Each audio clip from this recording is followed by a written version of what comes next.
अगर आपके घर के पास कोई हर रात पुकारे, पापी सच बोलो, धर्मपाल, लालची धर्मपाल, निधि हड़पी, पाप छुपाया, पैसा कहाँ है? और यही से शुरू होती है उस चतुर किसान की चाल जिसने पूरे गांव की किस्मत पलट दी। जानिए सच्चाई इस रहस्य से भरी कहानी में।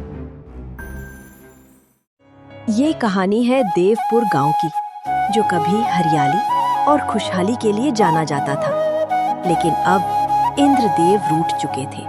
बरसात कम हुई, फसलें सूख गईं और गांव पर गरीबी का साया छा गया। हर सुबह चौपाल पर बस चिंता और बेबसी की बातें होती, और इसी हालात का फायदा उठाने की फिराक में था गांव का सरपंच धर्मपाल, जो ऊपर से भला लेकिन अंदर से बेहद धूर्त और लालची था। सरकार से चिट्ठी आई है कि इस साल बारिश बहुत अच्छी होगी। ये तो मेरे लिए सोने पर सुहागा है। पिछले साल जो सरकारी मदद निधि आई थी वो तो मैंने ठिकाने लगा दी है, गांव वालों को पता भी नहीं। अब अगर मैं पूजा का ढोंग करके उनसे पैसे ऐंठ लूं और फिर बारिश हो जाए तो मैं उनका मसीहा बन जाऊंगा। दोहरी कमाई। वाह धर्मपाल, मुझसे ज्यादा होशियार कोई नहीं।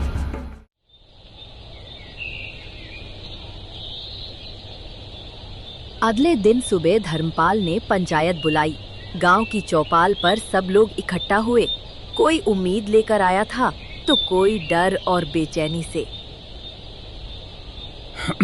सुनो गांव वालों, पिछले साल कम बारिश के कारण फसलें अच्छी नहीं हुई, ये हम सब जानते हैं। बड़ी मुश्किल से साल गुजारा है और इस साल भी मुझे कुछ ठीक नहीं लग रहा। हाँ सरपंच जी, पिछले साल का नुकसान अभी तक भरपाई नहीं हुई। इस साल भी अगर ऐसा हुआ तो हम सब भूखे मर जाएंगे। इसके लिए कुछ विशेष पूजा करवानी पड़ेगी, एक बड़ी पूजा जिससे इंद्रदेव प्रसन्न हो और हमारी फसलों को दुगना फल दे। पूजा? लेकिन सरपंच जी, क्या ऐसी पूजा से सच में कोई फायदा होगा? क्या इतने पैसे खर्च करना ठीक होगा? हम पहले ही बड़ी मुश्किल से गुजारा कर रहे हैं। क्या कहा शंभू, तुम्हें अपने सरपंच पर विश्वास नहीं? जब मैं कह रहा हूं कि ये गांव के हित में है तो इसमें कोई संदेह नहीं होना चाहिए। मेरे अनुभव और मेरे प्रयास वही तुम्हें सूखे से बचा सकते हैं। इंद्रदेव की कृपा तभी बरसेगी जब हम पूरी निष्ठा से उन्हें प्रसन्न करेंगे, और इसमें जो खर्च आएगा वो तुम ही उठाओगे। गांव का हर घर 10 स्वर्ण मुद्राएं देगा। ये गांव की खुशहाली के लिए है। क्षमा करें सरपंच जी, मैं देर से आया। किस विषय पर चर्चा चल रही है? ओह माधवन जी, आप भी आ गए। हम गांव की खुशहाली के लिए एक बड़ी पूजा पर बात कर रहे थे। पूजा? ये तो अच्छी बात है, लेकिन सरपंच जी, गांव वाले अभी भी पिछले साल के नुकसान से उबर नहीं पाए हैं। क्या ऐसे में इतना बड़ा खर्च उठाना ठीक होगा? कहीं सरकार से किसानों के लिए कोई मदद तो नहीं आई है जिससे हमें इस बोझ से थोड़ी राहत मिल सके? मैंने सुना था कुछ ऐसा।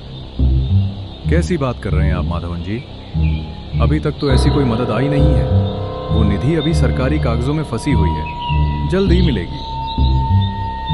ये धार्मिक मामला है और आप इसमें अड़चन डाल रहे हैं। ये काम पूजा के बाद ही होगा।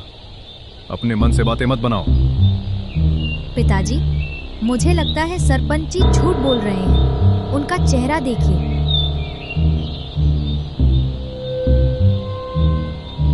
ठीक है सरपंच जी, जैसा आप उचित समझें। लेकिन यदि किसी घर के पास स्वर्ण मुद्राएं ना हो तो क्या होगा? उन्हें तो आप भूखे मरने के लिए नहीं छोड़ सकते। तो फिर उन्हें गांव में रहने का अधिकार नहीं, उन्हें गांव छोड़ना होगा। नियम तो सबके लिए एक जैसे ही होते हैं। धर्मपाल की बात सुनकर माधवन गंभीर हो जाते हैं। उन्हें सरपंच की लालच और सरकारी मदद के नाम पर उसके ताल मटोल से गहरा संदेह होता है। माधवन को पता था कि कुछ तो गड़बड़ है, लेकिन क्या और कैसे पता लगाए? माधवन अपने घर लौट आए। उनके दिमाग में सरपंच की बातें घूम रही थी। उन्हें ये बात कचोट रही थी कि सरपंच गांव वालों से पैसे ऐंठ रहा है, जबकि वो खुद संकट में है। अंजलि भी उनके पास आकर बैठ जाती है। पिताजी, मुझे सरपंच धर्मपाल पर जरा भी विश्वास नहीं है।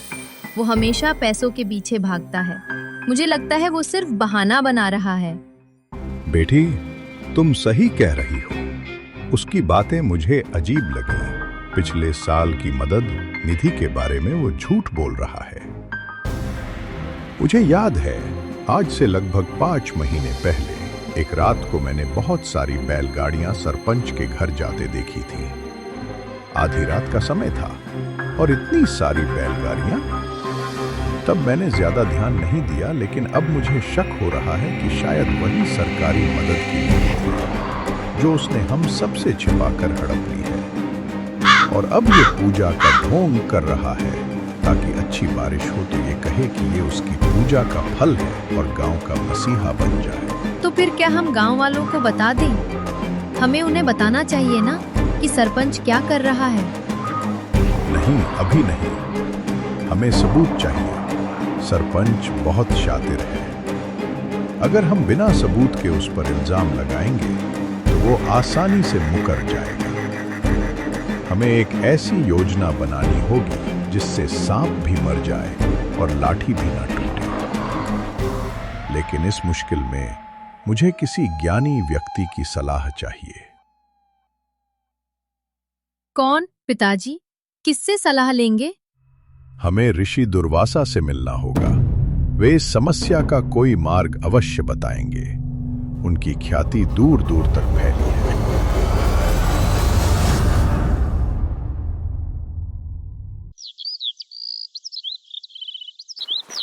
माधवन ने रातों रात एक योजना बनाई थी। अगली सुबह माधवन सीधा सरपंच धर्मपाल के घर पहुंचा। अरे माधवन जी, सुबह सुबह कैसे आना हुआ? क्या पूजा के लिए चंदा इकट्ठा हो गया? नहीं सरपंच जी, मैं एक बहुत ही विचित्र स्वप्न के बारे में बताने आया हूँ। ये मुझे बहुत परेशान कर रहा है। स्वप्न? किसान भी अब स्वप्न देखने लगे? ये कोई साधारण स्वप्न नहीं था सरपंच जी। मुझे कल रात गांव के सबसे प्राचीन न्याय देवता दिखाई दिए। वे बहुत क्रोधित थे। उनकी आंखों में आग थी। न्याय देवता? क्या कह रहे हो माधवन जी? मुझे ये सब सुनकर अजीब लग रहा है। वे बहुत क्रोधित थे सरपंच जी। उन्होंने कहा कि गांव में कोई बड़ा अधर्म हुआ है जिसके कारण गांव की खुशहाली रुक गई है। कोई गांव वालों के हक पर डाका डाल रहा है। धर्मपाल का चेहरा पीला पड़ जाता है। उसे माधवन की बात पर विश्वास नहीं होता, लेकिन मन में डर बैठ जाता है। उसे याद आता है कि उसने ही सरकारी मदद निधि हड़पी थी, जो पिछले साल किसानों के लिए आई थी। माधवन की बातें उसके दिल में सीधे तीर की तरह लग रही थी। ये क्या बकवास है माधवन जी? मैं तो गांव का भला चाहता हूँ। मैंने तो ऐसा कोई अधर्म नहीं किया। न्याय देवता ने एक भयंकर चेतावनी दी है सरपंच जी। उन्होंने कहा है कि यदि 3 दिन के भीतर उस अधर्मी व्यक्ति ने अपने छिपे हुए पाप को स्वीकार नहीं किया तो उसका सारा छल उजागर हो जाएगा और उसके पद से हटाकर कठोर दंड मिलेगा। गांव तब तक खुशहाल नहीं होगा जब तक ये पाप नहीं धुलता। धर्मपाल का माथा पसीने से भीग जाता है। उसे लगने लगता है कि कहीं ये उसकी अपनी कर्मी का फल तो नहीं। लेकिन माधवन अभी और भी कहता है, जिससे धर्मपाल की बेचैनी और बढ़ जाती है। और इससे भी बढ़कर सरपंच जी, न्याय देवता ने एक विशेष संदेशवाहक भेजा है। ये संदेशवाहक उस अधर्मी के पास जाएगा और उसके गुप्त पाप की फुसफुसाहट को पूरे गांव के सामने उजागर करेगा। संदेशवाहक? ये असंभव है। न्याय देवता ने कहा कि जो व्यक्ति अधर्मी है उसे तुरंत गांव वालों के सामने अपना पाप स्वीकार कर लेना चाहिए, अन्यथा उसका अंत निश्चित है और गांव भी बर्बाद हो जाएगा। ये तो बहुत बुरी बात है। कोई ऐसा करेगा तो? इसीलिए मैं आपसे पूछने आया था सरपंच जी, क्या आपको किसी ऐसे अधर्मी के बारे में पता है कि यदि? दोपहर की तपती धूप ने सारा दांव थका दिया था, लेकिन सरपंच धर्मपाल के घर में अजीब सी बेचैनी थी। वह बार बार खिड़की से बाहर झांकता, जैसे किसी अनजाने खतरे का इंतजार कर रहा हो। धर्मपाल, लालची धर्मपाल, निधि हड़पी, पाप छुपाया। धर्मपाल बुरी तरह चौंक गया। उसकी आंखें खिड़की से बाहर झांकती हैं, पर वहां कोई नहीं दिखाई देता।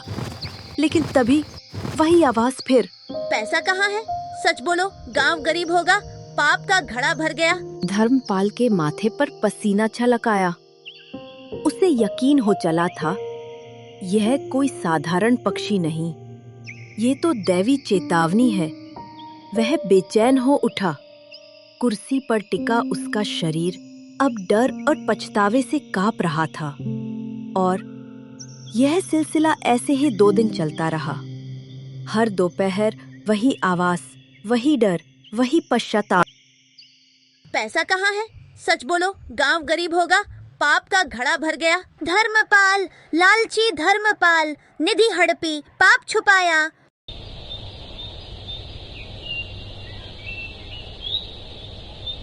तीसरे दिन गांव की चौपाल में सब इकट्ठा थे।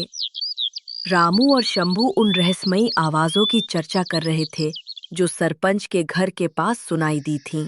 2 दिन हो गए, पूजा सा शुरू नहीं हुई। कहीं माधवन जी की बात सच तो नहीं? मैंने भी सुना, रात में कोई बोलता है जैसे कोई चेतावनी दे रहा हो। माधवन जी, क्या हो रहा है? सरपंच ने पूजा क्यों टाल दी?